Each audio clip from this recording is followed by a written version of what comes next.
pop out. So that's the issue.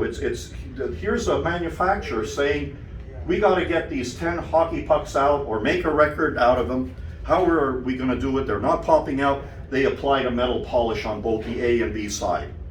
So that proves that the factory is saying Kirmuss is right. There is a release agent. And here, because we have a different PVC mix, we screwed up. You know, we're recycling bad records into new ones. So it's the mix and it's the timing. So this is where, again, in the scientific method, you know, we took a look again, you know, why are we getting the pops out of a brand new record? The same thing, why do you think, maybe you can answer, why do you hear a pop in one of your records at home that are more than the number of pops you had when you just played a brand new record, or any record? Dust, static. Very right on the money, dust. We all have dust in our homes. So now your needle is playing. We have what we call the dyne, downward pressure of the needle onto the record. We're generating heat, 1200 degrees Fahrenheit, whatever it is. It's now heating that release agent. Oh, there's dust there. Well, guess what? I just micro-welded dust into the record. So that's why I have more pops. So the premise is, again, here's a picture. That's from our, oh, there we go. Beep. Always a delay with these wireless things. So here's the inside of a groove using our microscope. It's a bit different. This is a 3D.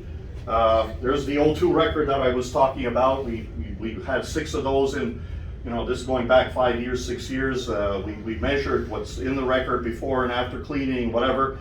So this is dust that's lodged into the release agent. I passed the needle over it, it's still there. Pop, pop.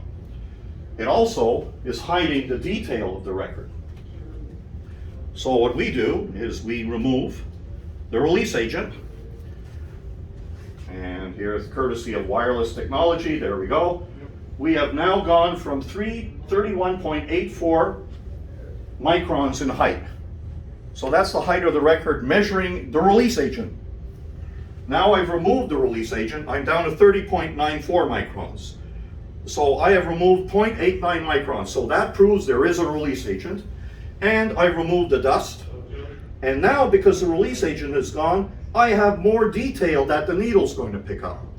So by having the needle, like JR said, having best contact with the groove, he can't change the groove, I can.